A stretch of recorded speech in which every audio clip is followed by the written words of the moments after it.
prostitutes all around them. Another time, I'm talking about charities. Another time, I'm exploring consciousness. Another time, I'm doing all these different things, and it's really hard for me to quantify. But there's a very specific reason why that happens. And I don't like these questions because it shows you the mundane, routine, bullcrap that people have to go through. In this one existence that we really have, do you really care about those basic questions? Or you're just sticking to something that you're known to be a safety net, known for something that is the routine. And this is what people call life, doing things repetitively, but it's really death. And we're stuck in these cycles mainly out of fear, out of complacency, out of routine, stuck in the usual, which I refuse to do because in that realm that a lot of people are in, there's never any real prosperity. There's never any real challenge. There's never any real growth. There's nothing in your life that makes you say, wow, experiencing your real, true human spirit, the fire you have inside of you to explore, to adventure, to question, to live life to the fullest extent that you could. So, stop trying to put me in the bubble and quantify me and ask me what I do and where I am, because ultimately, I don't know. Okay, does anyone know Mandino? Okay, good, because I didn't. He had a good quote. I read his book. And he said, most humans, in varying degrees, are already dead. In one way or another, they have lost their dreams, their ambitions, their desire for a better life. They have surrendered their fight for self-esteem, and they have compromised their great potential. They have settled for a life of mediocrity, days of despair and nights of tears. They are no more than living deaths confined to cemeteries of their choice.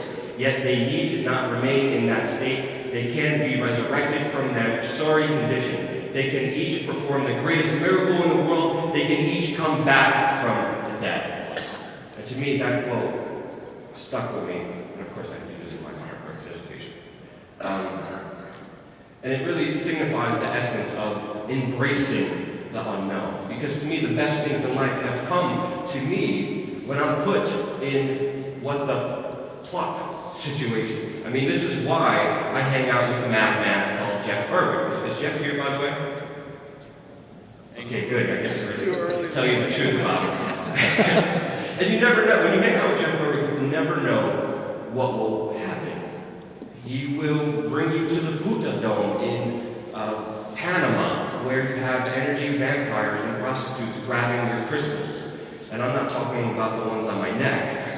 He will break down and talk about trannies or flat earth. He will try to fight the White House press corps inside of the Bilderberg group that me, myself, and Dad Nick snuck into, trying to compromise our mission while at the same time going after any female he sees and tries to court them with his magic drunken slurs.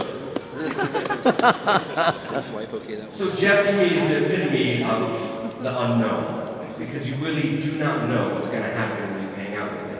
But in those moments of unknown that are helped out and brought out by Jeff Berwick to the extreme, you really find out who you are. You experience the unknown. You experience the serendipitous, the synchronicity, the ultimate test of your manifestation, and you learn to let go of what you cannot control. So when Jeff breaks the law and has a spastic attack on Chilean cops, you have a choice to either sit there and learn that you have no control, try to make the best of the moment, or run away from it and never hang out with him again, which happened on the first day that I met Mr. Jeff Berwick. So, how do you get to this kind of state of being open to embrace the unknown, the serendipitous, the conscious, the spiritual aspect of the manifestation aspect of it? Well, a lot of people are stuck in that but moment, whether it's their jobs or their homes or their possessions. And really, one thing I have to ask you guys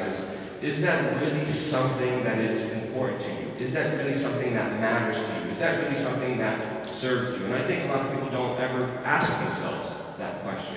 Many people think they have all the time in the world to pursue their dreams or to go traveling or to have an adventure. But in reality, you don't, because the only time you have is right now. And sadly, a lot of people make excuses about that. So I made a list about what I wanted to do. I wanted to travel the world. I wanted freedom. I wanted adventure. I wanted connection. I wanted to experience. I wanted to kick those elitist buttholes in the balls who are ruining this amazing experience that we call life, and look them in the eyes, videotape it, post it on YouTube, and use it as a way to inspire people all around the world, to show them that they have no power over you and the real power lies within all of us. It worked. It worked. Yes. And it's not easy. Like this meme that I saw randomly explains.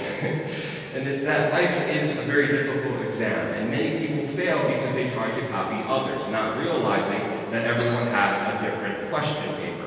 So a lot of people also get stuck in the realm of, oh, I want to do what they do. I want to do what he or she did. I want to have those kind of experiences. But in reality, you're setting yourself up for another trap. Because when you're going into these kind of ideas, when you try to copy others and not really intrinsically look into yourself, you put yourself in a trap. And there's traps laid up all around us in society, in basic life. You go to school, where you're told what to do. You're told to stay in line. You're told to take orders. School was started as a way to create factory workers. That's why you're in school for 8 hours. That's why you have no break. That's why you're repetitively told what to do, to follow orders, regurgitate what they tell you, and follow the same process. Because that was the original concept of school, is to create good factory workers. When you get out of that school at the age of 18, you're supposed to know exactly what you're going to be doing for the rest of your life and pick a career goal by going to a college with sure uncertainty, getting yourself in debt to where when you finally do get out, you are a slave to the monetary system, and you have to work a shitty job in order to pay off that debt while only having 2 weeks vacation, at least in the United States, living a life of servitude and not a genuine life of total freedom and uniqueness. And then you retire, you probably get butt cancer after that, and you die immediately without even experiencing the beauty of life that actually is right in front of you and the potential that could accomplish anything. So. Yep. Yeah.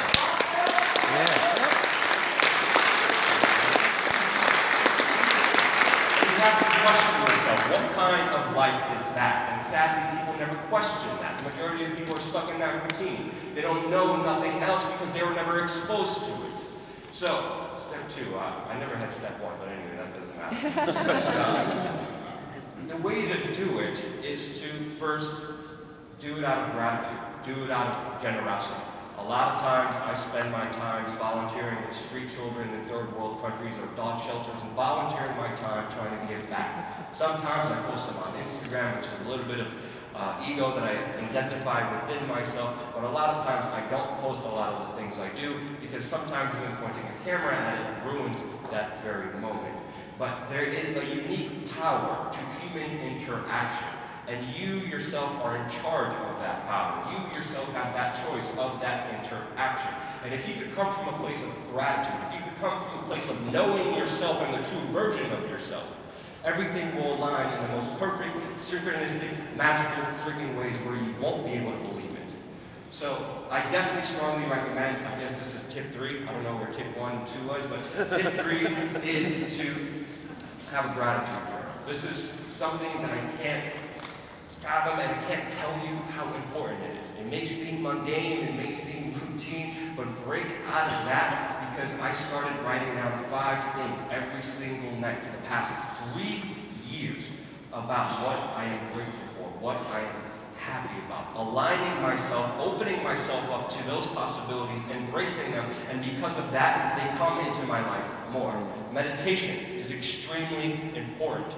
Being able to center yourself, being able to listen to yourself, being able to understand your true version of yourself without any distractions, clearing your mind is such a critically important thing to do because then you can see if you're getting screwed over by the state or not.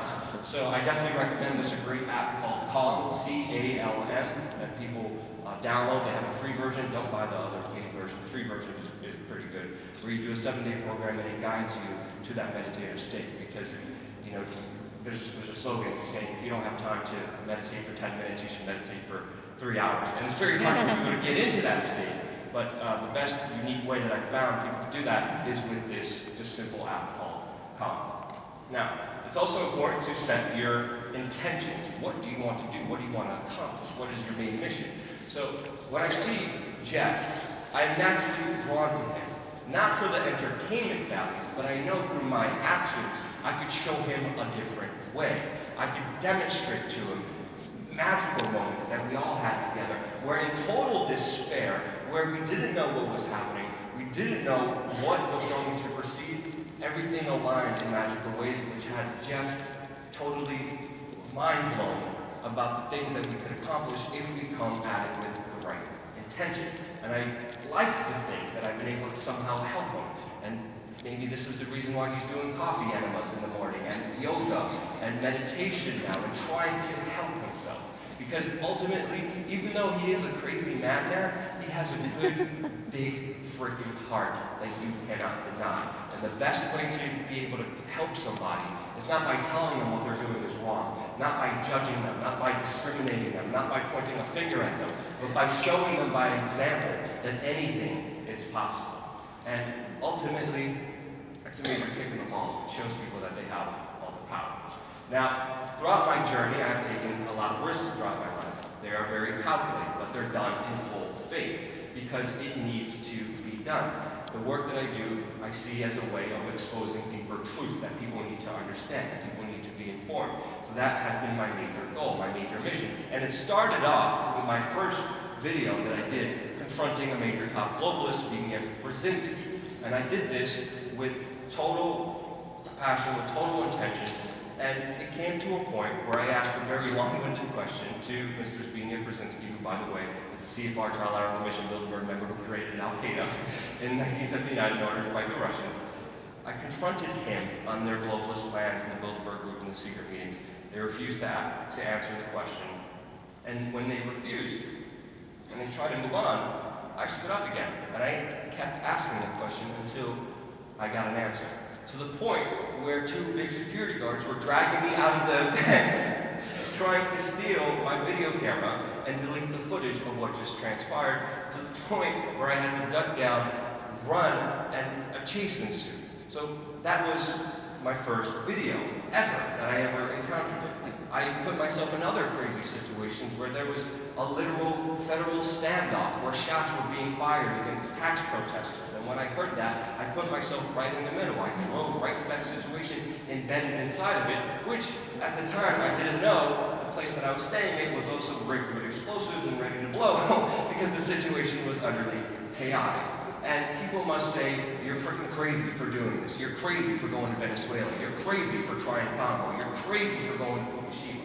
But I embrace the uncertainty. And I have done so before in small ways, and they have shown me beautiful results. And I have escalated that in bigger ways, and they have shown me amazing, incredible life experiences that I will take away for the rest of my life. Now, I want to also clear up a major misconception, because there's a lot of hippies with Asperger's who tell you that everything's going to be fine, everything's great, everything's beautiful if you just set your intentions and you meditate and you do all this hippy-dippy crap. No, that is not true. I am physically damaged. I have a herniated disc. I have pinched nerves. I have missing ligaments. I have been hurt physically, mentally, and spiritually. I saw people die. I saw people suffering. I saw the worst actions ever done. I saw the greatest injustices carried out right in front of me, and I couldn't do a goddamn thing about it in that moment. And those are very hard situations that you will be exposed to if you do live in the moment, if you do live in that I don't know uncertainty. But it's not all doom and gloom, because you ultimately learn in those situations that you are in charge. And it's not always as simple as just going down a clear line, and it's a lot more complicated. But because of those moments, because of those experiences, I also saw the best that humanity had to offer. I saw love, I saw connection, I saw intensity, I saw resiliency, I saw defiance in the face of adversity, and I saw how humans could do anything, and that nothing was impossible. One of those moments is exemplified when I went to the Philippines. Randomly, out of nowhere, I like to do this a lot of times, I just show up to the airport, I travel hack, so a lot of the flights are free for me, and I'm like, where am I going to go today? One time I decided to go to the Philippines. I didn't know anyone in the Philippines, I didn't know much about the country, except that it was the murder capital of Asia.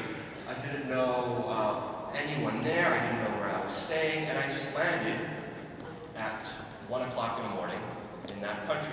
I booked a hostel, go to the hostel, and it was chaotic. I don't know if you guys have ever been in central Manila, but it's really the epitome of the extremes of life, where you have multi-million-dollar mansions and street kids literally dying in front of them. When you walk there, there's huge polluted stench. There's guys walking around with automatic machine guns. There's lady boys who are smacking you on the ass. And in that moment, I'm going to share a story about what happened to me that will bring more context to everything that I'm talking about. I needed to shoot a video. So it was already 3 o'clock in the morning. I decided to shoot a one-shot, one-take video. I don't know if you guys realize this, but a lot of the videos I shoot are usually on my phone or sometimes on my laptop. I click record, I ramble, and that's it. If I mess up on a word, or if I mess up on a phrase, or if I get lost, I have to start all over. So I was shooting a video in the middle of this chaotic situations, ladyboys smacking me on the ass, guys with M16s walking around, a very uncertain, unknown situation. And I keep messing up. It's hot, there's bugs everywhere, and I keep messing up. To the point where it's my 30th take, trying to shoot this perfect video which I can just click upload and then go to sleep and finally get some rest. But at the end of that video, right when I was about to finish, right when I was about to say thank you again so much for watching, subscribe, stay tuned, right when I was about to finish that, a little 8-year-old boy came up to me as I'm shooting this video. And he hits me right here. And he's like, money. Money. And I'm like, what are you gonna do? Like, if you travel around, you know that you can't give money to street kids because that usually ends up in either gang members' hands or really horrible parents' hands that use it for sometimes drugs and alcohol. So he ruined my video. I got flustered. I got frustrated, and I just said, no, I can't. I'm sorry. And again, I took up the video, started talking again, and again, he slaps me. Money, right in the middle of my video. I looked at him, made eye contact, I was like, I can't do it. He left me alone, I'm still doing the video. As I'm about to finish, again, he walks out because someone gave him a water bottle. He was like, water? And he tried to give me some water. And I'm like, this is some smart-ass street kid who knows how to psychologically manipulate my story so freaking well. No. I'm sorry, I can't. Finished my video, went to sleep. The next morning, I wake up, I go to the nearest store to get some food, and I see the street kid still outside. So he was out there all night long. He is 8 years old. I went to the store, and I got some food, and I sat down, and I'm right by the mirror, and who's on the other side of this mirror? The street kid, looking at me, making direct eye contact. And I was like, all right, fine. Came out and talked to him, told him he had nothing to worry about, because sadly a lot of people take advantage of these kids and do horrible things in those countries. Told him he had nothing to worry about, told him I'll get him some food. We went to the restaurant, took him a while, he finally picked something out. We get the food, we sit down, he's sitting in front of me, and I'm eating, and he's not eating for a good 5 minutes. I'm like, what's wrong? What's going on? Like, are you not hungry? And he looks at me and he's like, wait, 1 minute. And he comes outside and he brings out his younger brother and he cuts the food in half and he shares it with him. And that moment hit me incredibly hard. Seeing that goodness, that love, that compassion for one another when they have nothing, punched me right in the gut. I spent the entire day with them. I played video games with them. And instead of going to beautiful places in the Philippines where I really wanted to go and see the natural wonders of Palawan and Cebu, I had a breaking down moment because I knew I couldn't do anything. I was in total despair. I was in total shock. And I had all these other trips planned, and I was supposed to leave these kids, and I didn't want to leave them. And And then I said, you know what? I'm going to do something about this. And I worked really hard and I did my research and I found local people on the ground who go to the roughest parts of the Philippines and they dedicate their time and their money and their resources and they go out there and they help these kids. They give them medicine that they would never have. They give them food so they're not hungry. They give them clothes so they can actually have something to wear. And I found this group and I started working with them. I started volunteering. And I made a video for them. And it raised so much freaking money for them. And I was able to change that situation. And in that moment of despair, you have a choice. You could let it destroy you, or you could let it make it give you a purpose. Make it give you a lesson. And also it makes you less of a brat complaining about Wi-Fi when you're in resorts. But ultimately what I am experiencing throughout my life is the truth of life in its most honest ways. And I love that because it's all filled with moments of, I don't freaking know. And the more you try to fight those moments of I don't know, the more you try to resist it, the more you try to control it, the more it messes with you, the more it hurts you, the more it takes away from the very gift that we were all blessed with here today. So stop being a butthurt, Becky, because you can be worrying about the worst things in life and extinguishing life, or you can be creating life in the most beautiful, unpredictable form, embracing it, giving it a hell of a ride for you. That choice is within all of us, and it all depends on what you do, on what decision you make, and what will guide you throughout your life. So, the last thing I want to leave you with is, instead of pursuing the routine, the usual, the mundane, provide meaning and depth in your life. Don't be blinded by comfort or scared of uncomfort. Embrace the essence of life and live it to the point of defiance to where the state cannot control you any longer. Live it with a passion, live it with a fire, live it with adventure, live it embracing the unknown, breaking away from all those ties that try to control you. And the next time someone asks you, what do? You just say, I don't fucking know.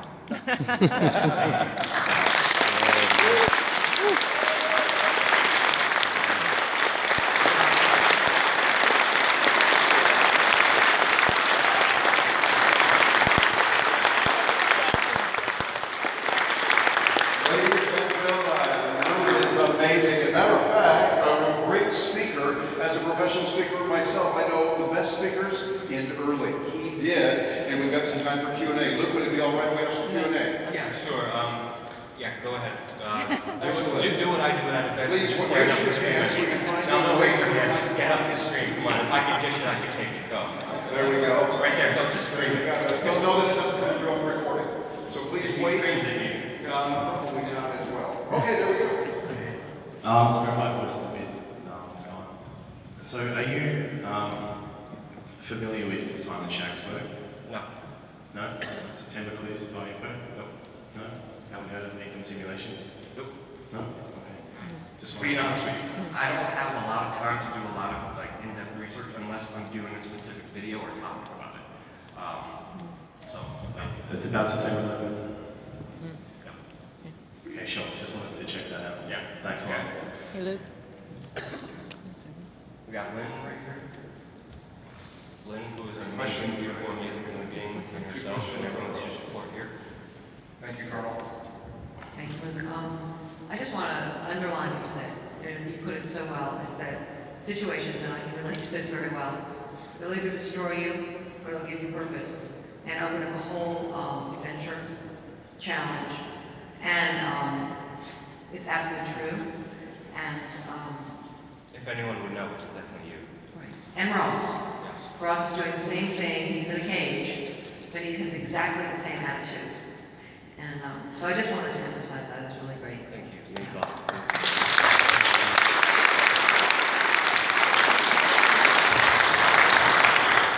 Hey, Luke, it's a very simple question. You confront the darkness. That's what you do for a living. What is some of your scariest experiences?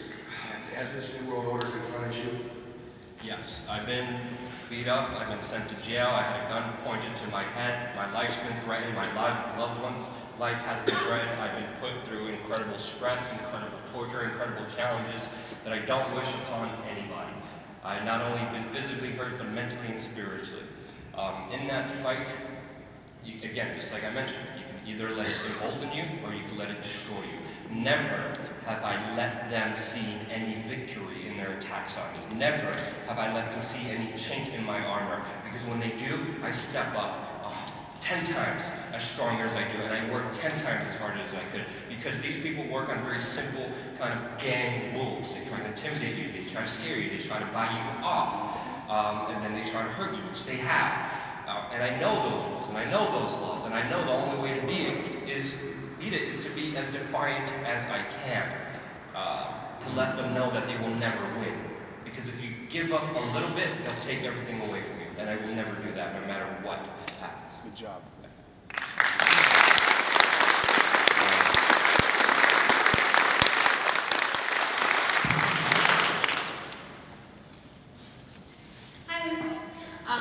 Great talk. I just wanted to get your thoughts on the disappearance of Swan and David Seaman. I know that you did something on your We Are Changed on David Seaman's story, so just hoping you could elaborate on that as well. Those stories are very complicated, and I think they'd be cleared up by those same individuals. I think you also have to be careful and very skeptical of the personalities that you see in this alternative media realm.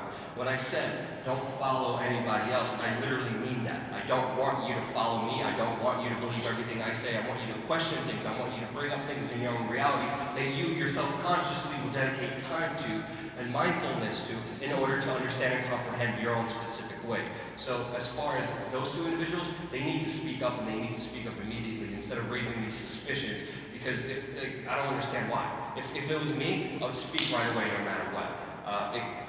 People say it's a darker thing, scary thing. I don't know. I mean, when you're in this fight, you know what you're getting yourself into.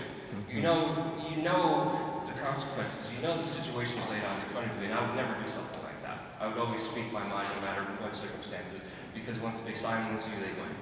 And I'm never going to let them win.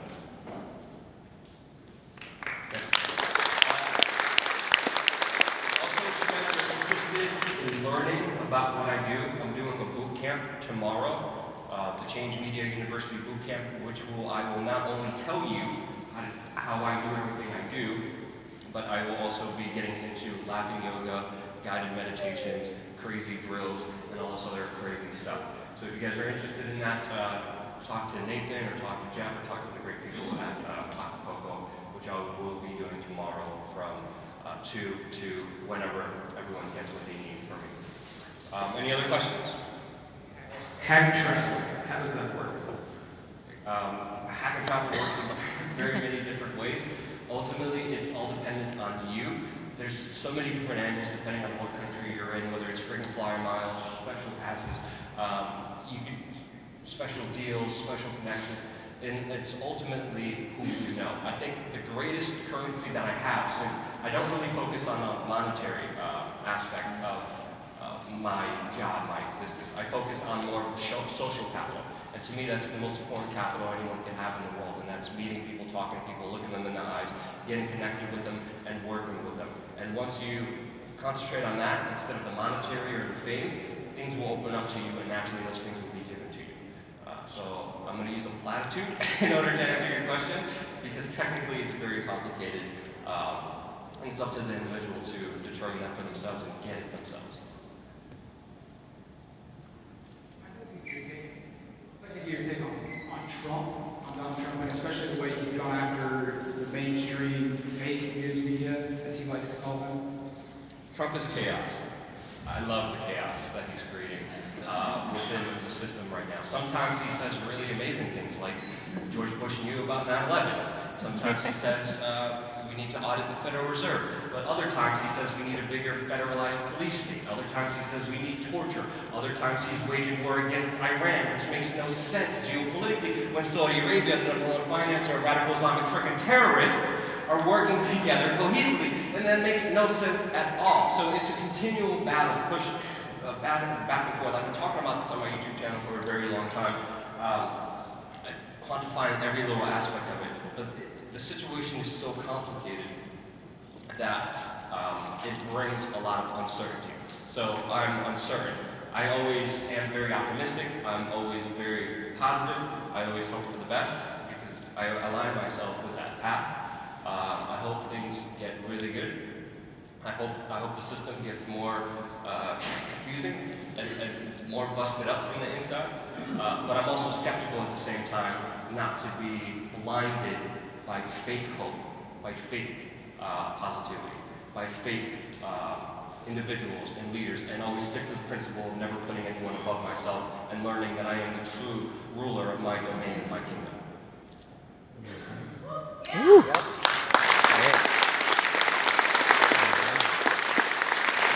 We have 2 minutes, time for another question.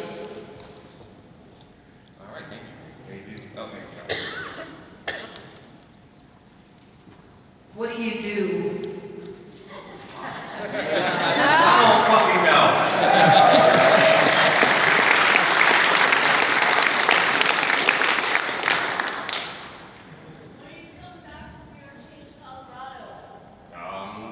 Whenever the moment and opportunity presents itself, and I'll be there. I don't know where I'm going to be after this. It's very hard to dedicate any kind of planning in my life. When I feel something and there's a pull, I'm there, regardless. And Luke, for those that are watching on tape and going to be watching this in other places, please tell us how to get in touch with you. WeAreChange.org is my main website. I have hired a bunch of writers and editors. My ultimate mission right now, my second goal, is not only to make the world a better place, but to galvanize amazing people, be able to pay them, be able to have a staff, and create a life with other individuals of total freedom, of total expression, being able to work towards that greater goal of making the world a better place. So that's what I'm currently doing right now, and WeAreChange.org, and of course, most of my work is on youtube.com/WeAreChange. Sorry, go ahead. Right. As an anarchist, what's the best way to build a good relationship to your parents? Parents? Parents. I know some people call me an anarchist, but also I hate labels, I hate bubbles. It's like, what do you do? Who are you? I don't know who I am, to be honest with you. I don't know any of that. So regardless of that fact, I know about parenting because I had a very interesting thing happening with my parents. I remember my parents once found a flyer calling for a new investigation of 9/11. They didn't know I was involved with victims' family members and rescue workers actually coordinating and working with them to call for answers about September 11th. And they saw this pamphlet, they got triggered, they got angry, they got mad. And they're like, what is this crap and propaganda in our house? We came from freaking communist Poland to escape this, and you're crapping on the very government that's giving you all this freedom, giving you all this. So it was a very shocking point, but what I decided to do, and I definitely recommend this, because family and friends are the hardest to convince of any point. It's not to get frustrated, it's not to get angry, it's not to push your ideologies or your beliefs onto them, but to show them. Just like I try to show Jeff that meditation and keeping a gratitude journal on report, show them. So what I did with my parents specifically is I pulled back, I'm like, oh, I don't know, someone was just giving out, I have no idea. Waited a few months, came to them, brought them a DVD, and I said, I saw this DVD. Since you're so much older, since you're so much wiser, since you have so much more life experience than I do, I would really appreciate if you would watch this and tell me what you think. And I gave them Loose Change. Watch Loose Change, our mind was blown. And they're like, holy cow, did you know about Building 7? Did you know about this? Did you know about that? Like, this is crazy. And I'm like, just watch the credits. And at the end of the credits, there was my name. So taking that approach of love and understanding and not being mad and not pointing fingers is critically important to the social currency that I hope all of you guys build together because that is the most important currency that you can have in your life. Thank you again. Love you guys so much.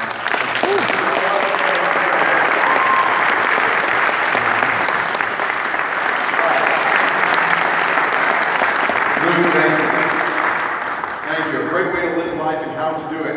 So we make some adjustments here and have our wonderful stage hands help us moving these around.